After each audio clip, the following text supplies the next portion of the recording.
अब यही सवाल रामायण में श्री राम को लेकर उठता है, क्या राम ने भी मांस खाया? सच बात यह है दोस्तों कि वेदों और वाल्मीकि रामायण में भी मीट खाने के उदाहरण मिलते हैं। एक सवाल जो हाल ही में एक बड़ी बहस का मुद्दा बन गया है, क्या भगवान राम मांसाहारी थे?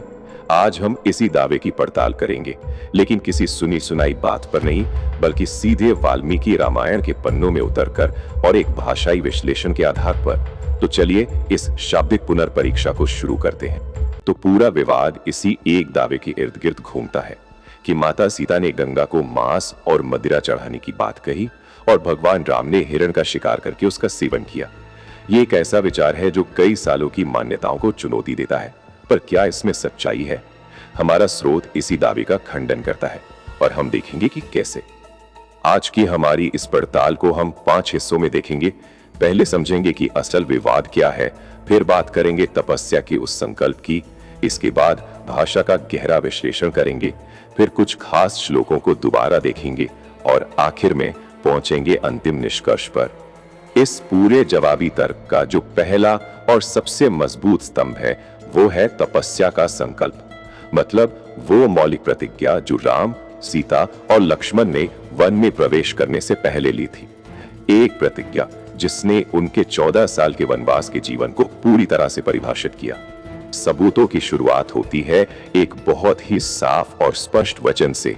वनवास जाने से ठीक पहले भगवान राम अपनी मां कौशल्या से कहते हैं कि वो एक मुनि की तरह जिएंगे और केवल कंद, मूल, फल और शहद पर ही अपना जीवन बिताएंगे। ये सिर्फ एक वादा नहीं था, बल्कि उनके वनवासी जीवन का एक आधारभूत नियम था। और दिलचस्प बात यह है कि ये संकल्प सिर्फ भगवान राम का नहीं था। स्रोत हमें दिखाता है कि ये एक साझा प्रतिबद्धता थी। माता सीता ने भी यही व्रत लिया, लक्ष्मण ने भी खुद को इसी आहार के लिए प्रतिबद्ध किया। यहाँ तक कि जब वो आगे गुहा से मिलते हैं या जब हनुमान माता सीता से मिलते हैं, तब भी इसी तपस्वी जीवन शैली का जिक्र बार बार आता है। अब आते हैं इस पूरे विश्लेषण के सबसे अहम हिस्से पर, भाषा का खेल। देखिए, यहाँ पूरा तर्क इस बात पर टिका है कि संस्कृत के कुछ शब्दों के एक से ज्यादा मतलब हो सकते हैं और सही मतलब चुनना इस बात पर निर्भर करता है कि संदर्भ क्या है। पहला शब्द है मांस। अब पहली नजर में इसका मतलब सीधा साधा मीट लगता है ना? लेकिन कहानी में एक ट्विस्ट है। स्रोत हमें बताता है कि संस्कृत शब्दकोशों के मुताबिक मांस का एक और मतलब भी होता है, किसी फल का गूदा। सोचिए जरा, एक ही शब्द लेकिन संदर्भ बदलते ही मतलब बिल्कुल अलग। अगला शब्द है हत्वा। आमतौर पर हम इसका मतलब समझते हैं मार डालना या वध करना, लेकिन स्रोत एक और मतलब सामने रखता है, धीरे से मारना या खेल खेल में हल्के से पीटना। यह जानना इसलिए जरूरी है क्योंकि रामायण में वर्णन आता है कि राम और लक्ष्मण जंगल में हिरणों के साथ खेलते भी थे, यानी क्रीड़ा करते थे। और इसी भूल को स्रोत शाब्दिक त्रुटि का नाम देता है। यह तब होता है जब हम किसी शब्द का सिर्फ एक मतलब पकड़ लेते हैं और उसके दूसरे सही मतलबों को नजरअंदाज कर देते हैं। अब आप सोचिए, मांस और हत्या के मामले में ये एक छोटी सी त्रुटि पूरी कहानी का मतलब ही बदल सकती है। तो चलिए अब इन वैकल्पिक अर्थों को ध्यान में रखते हुए रामायण के उन्हीं विवादास्पद श्लोकों को फिर से देखते हैं और समझने की कोशिश करते हैं कि स्रोत के अनुसार उनका असली मतलब क्या हो सकता है। सबसे बड़ा विवाद शायद इसी गंगा को भेंट वाले श्लोक पर है।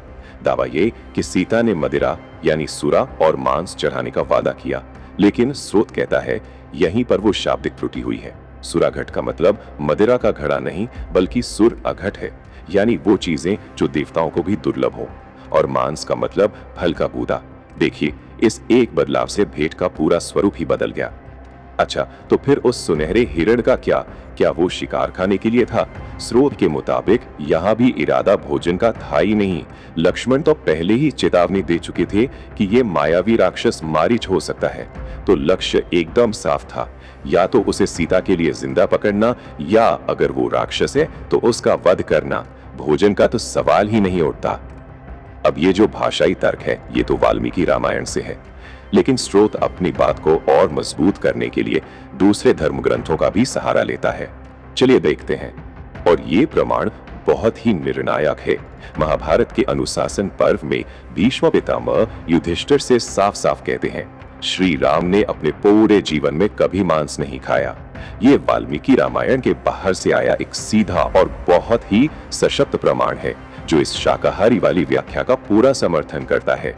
तो इन सारे तर्कों का, इन सब सबूतों का निचोड़ क्या है? स्रोत हमें आखिर में व्याख्या और इरादे के महत्व पर लाता है। बात सिर्फ शब्दों का अनुवाद करने की नहीं है, बातें उनके पीछे छिपे इरादे और पूरे संदर्भ को समझने की।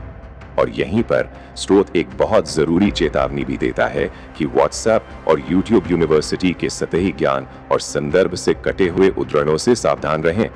तर्क ये है कि इन गहरे ग्रंथों को समझने के लिए सिर्फ गूगल ट्रांसलेशन काफी नहीं है, बल्कि एक प्रामाणिक गुरु के मार्गदर्शन की जरूरत होती है। और अंत में ये पूरी चर्चा हमें एक बड़े सवाल पर लाकर छोड़ देती है।